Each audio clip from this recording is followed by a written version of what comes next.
Welcome to the Membership Guys podcast. Kick-ass advice and tips for membership site owners. Hey there, welcome to episode 142 of the Membership Guys podcast. I'm your host, Mike Morrison, and if you are looking for tips and advice on growing a successful membership, then good news, you are in the right place. This is the podcast for you. Today, we finish off our little journey down memory lane with the third and final trip into the archives of the Membership Guys podcast, and we pulled out for you a doozy of an episode that answers one of the most common questions that comes up time and time again from people who are getting ready to launch their membership, and that is, how much content do I actually need before I can open the doors to my membership? How much is enough?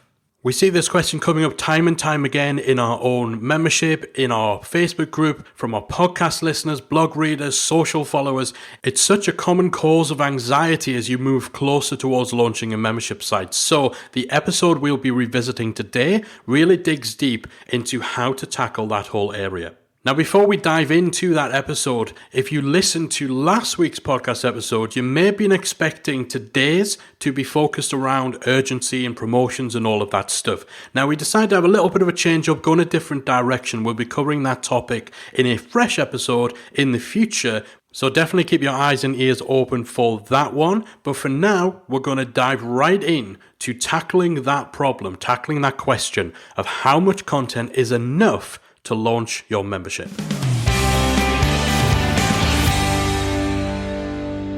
Now, technically, you can launch a membership with no content at all. If you listen to episode 4, way back of the Membership Guys podcast, and that was all about how to quickly bootstrap a membership site and get up and running quick, then you'll have heard me talking about the idea of actually delivering all of your content in the early days of your membership in real time after you've launched through live training webinars and then turning those into static courses. So if you're purely asking this question because you want to know how much content you can quote unquote get away with having before you launch your membership, then the answer is none. You can launch with no content whatsoever, nothing other than a schedule for live training webinars, which will then form the basis of your permanent ongoing content for your membership. So if that's all you want to know, then easy done. Get yourself back to episode 4 and you'll hear me talking about how to get up and running in record time with your membership. But overall, for everyone else, the most important thing when it comes to membership content for me is to stop thinking of it as content. As membership site owners, you're not selling courses, you're not selling downloads, tools, resources, widgets, or any of that.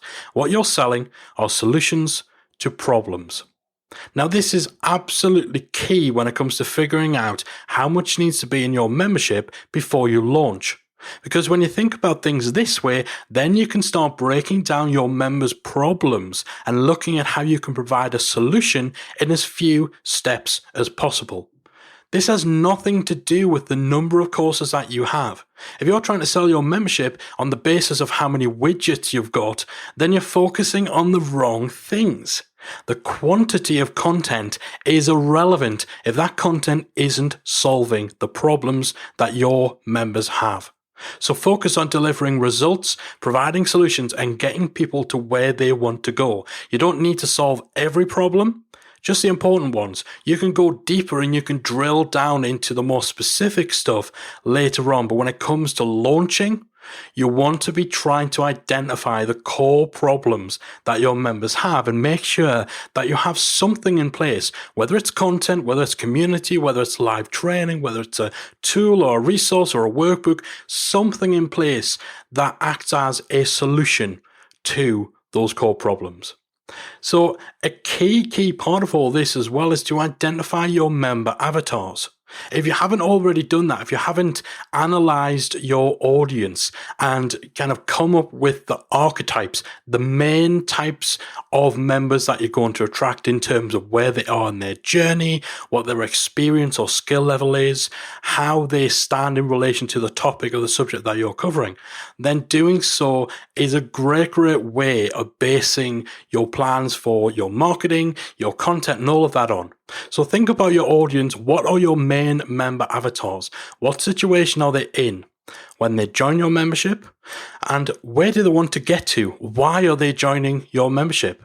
Map out the entire journey that your members could potentially take. Literally grab a sheet of paper and list it out step by step. What are the key steps along the way? What are the milestones between where your members are now and where they want to be? Now, this may be one giant roadmap from, someone who is literally at day one of their involvement with your topic through to someone who is an experienced veteran or pro, or this is where you actually bring in your member avatars. So if you know that your audience typically breaks down into 3 core groups, beginner, intermediate, and advanced, then you can actually look at the typical journey of each of those 3 core groups. How does a beginner who is literally at day one, square one, get to a point at which you might consider them to be intermediate?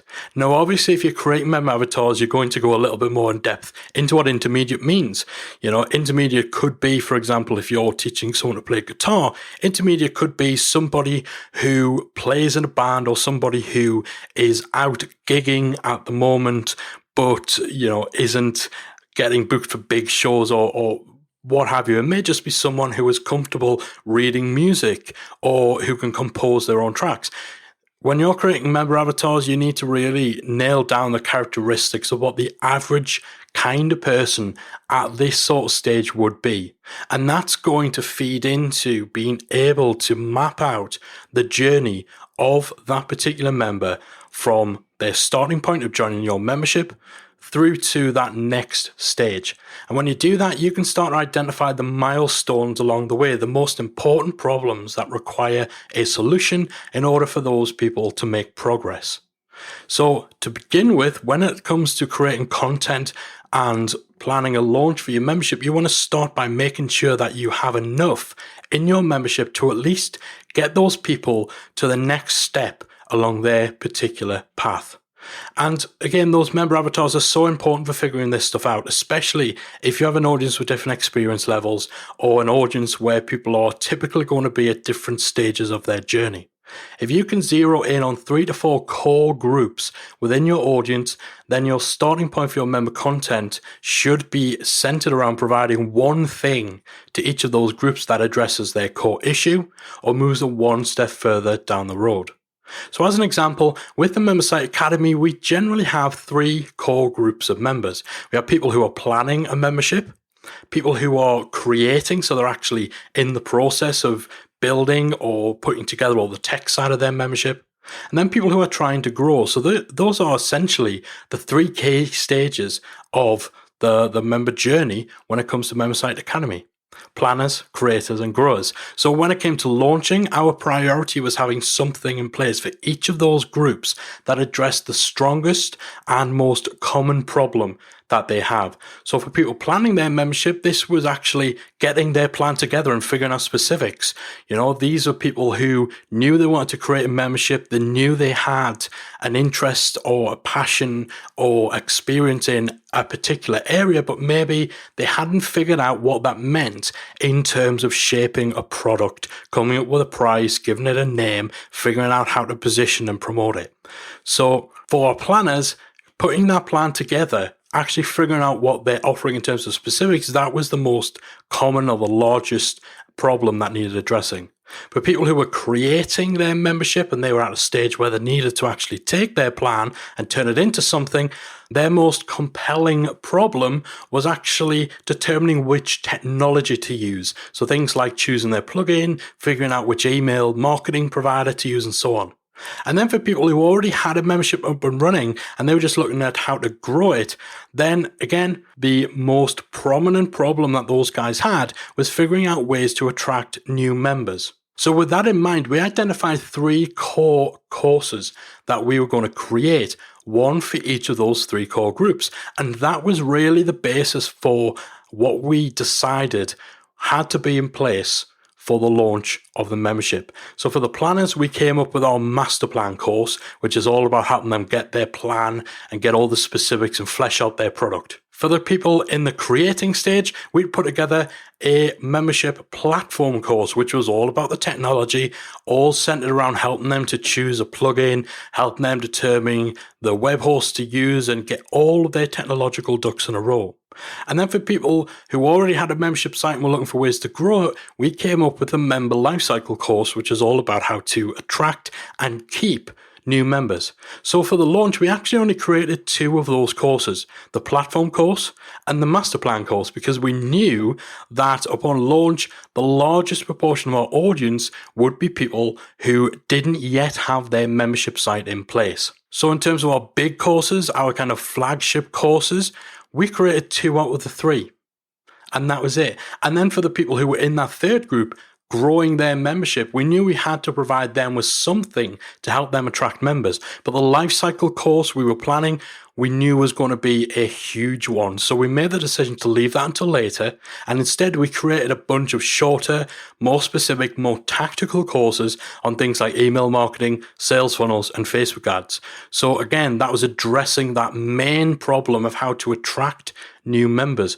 Even though people at that stage, it's not just about attracting members, it's about keeping them, engaging with them, and all that sort of stuff. For people joining the site, typically, if you're running a membership, one of your main priorities you're going to have is getting new members. So we made sure that for launch, we at least ticked that box too. So none of that started out as us saying to ourselves, okay, well, how many courses do we need? Or as long as we've got 12 courses, then we're fine. We weren't asking ourselves how much content was enough. It was all about identifying the main, most compelling problem for each of our typical member avatars or archetypes, and then ensuring that we had something in place to provide solutions to those problems. We didn't skimp, we didn't phone it in, and it certainly wasn't a checkbox exercise. We just zeroed in on what was most important to those people in those groups, and we made sure that we smashed it in terms of the solutions that we provided. We didn't solve every problem that every single person joining our site could conceivably have, but we addressed the biggest problem for the 3 core demographics to give us the broadest coverage possible, and for everything else, we had the community there that enabled us to answer more specific questions. So it's really important to get real about expectations, both our own expectations of ourselves as well as our interpretation of what our members expect. Listen, we all like to think that our members are going to live or die by our every word and that they'll dedicate their lives to everything we put out. Therefore, we need to break our backs working 24/7 to feed the beast. I actually saw a membership recently where the people running it genuinely expected that new members would take a week off work to focus full time on consuming their content. That's never going to happen. Your members aren't as ravenous or as demanding as you expect. And even if they were, they're not the ones who get to dictate the terms and set the rules. So you shouldn't be thinking that you have to kill yourself creating content in order to satisfy them. You don't want to end up creating more content than your members can assume. You'll overwhelm them and ultimately they'll leave because of it, because they'll have this growing feeling that they're not getting things done or that they're getting left behind because you're just throwing too much content at them. So you need to realize that there's no pressure on you to have this huge behemoth of membership content from day one. And you also need to reassess your expectation of just how much content you'll actually be able to create, because we always underestimate just how long it takes. So again, this is where it comes back to not overloading people with content, not trying to solve every conceivable problem. Focus on what is most important to the core or most common groups of people joining your membership, and just focus on creating something of high quality rather than just pushing for quantity. One of the biggest benefits of the membership model is that there isn't as much demand or isn't as much expectation for you to have a finished product as there is for a course or something similar. When somebody enrolls on a course, they know that what they're buying and what's there on day one, that's it. It's not going to be added to. Now, of course, some courses are drip fed and all that sort of stuff, but ultimately, it's not something that's going to evolve. It's not something that's going to grow. With a membership, people know that they're joining something which is going to be updated, it's going to be added to, it's going to evolve and grow on an ongoing basis. So you don't have to have everything created and available in your site from day one. Just enough for people to get started and making progress towards their goals. Remember as well that you don't stop creating content when you've launched. In fact, as we mentioned earlier, you mightn't even start creating content until after you've launched. In fact, it's beneficial to hold back on creating some of the things you want to create until after you've launched, because you'll almost always get feedback from your paying members that challenges the assumptions you may have had about what content they wanted or what content they needed or what problems they have. So this feedback from your paying members becomes invaluable in determining which content to actually focus on. And remember when I said that we identified our 3 core courses that we knew long term were going to be the cornerstones to the material we created. Our master plan course for the planners, our platform course for the creators, and our lifecycle course for the growers. Now that lifecycle course was almost entirely shaped and it changed in a large way based on member feedback. So again, that comes back to what we're saying. It's often worth holding a little something back until after you've launched, because the real-time feedback you're going to get from your members, what they're going to tell you about what they need and what they most enjoy and what they're finding most valuable, that's going to shape the content, the solutions that you incorporate into your membership on an ongoing basis. Remember too that while people will often join for the content that you provide and how it solves the problems that they have, more often than not, the reason why they stick around is usually more rooted in the community element of your site. So don't get bogged down with this idea that content is the be-all and end-all of your membership. So really, the question of how much content do I need to launch is the wrong question to be asking. What you really need to be asking yourself is, what are the core problems that my audience have? How will my membership solve them? And what do I need to create before launching, content or otherwise, to move those people a step or two down the road towards the outcome that they want? Hopefully, if you've been stuck on this, if you've been really struggling with trying to figure out how much content is enough to get moving, or when you should put your launch date down in terms of how much content you're going to be able to create, hopefully this helps put everything in perspective, give you a little bit of food for thought for figuring that out. Remember, it does all just come back to that basic truth. You're not selling content, you're selling solutions to problems. Start with that in mind and everything else starts to click into place.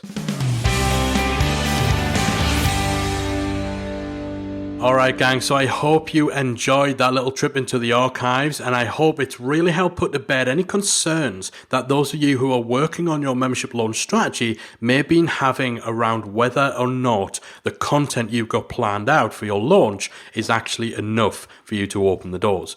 Again, it's so easy to get sucked into that trap of grinding out just high quantities, high levels of content, just so we can say that we offer the most courses, the most tools, the most resources, the most stuff on the market. But as membership site owners, especially ones who are getting ready to launch and have all of those moving parts to take care of, it really is the wrong approach, it's the wrong mindset, and it can drive you absolutely crazy at the worst possible time in your life cycle as a membership owner. That's it from me. I'll be back again next week with another installment of the Membership Guys podcast. If you've enjoyed today's episode of the Membership Guys podcast, we invite you to check out the membersiteacademy.com. The Membersite Academy is the essential resource for anyone at any stage of starting, growing, and running a membership website. So whether you're still figuring out what your idea is going to be, or whether your website is already up and running and you're just looking for ways to grow it and attract new members, then the Membersite Academy can help you to get to the next level. With our extensive course library, monthly training, exclusive member-only discounts, perks and tools, and a supportive, active community to help you along the way with feedback, encouragement and advice, the Membersite Academy is the perfect place to be for anyone looking to start, manage and grow a successful membership website. So check it out at membersiteacademy.com.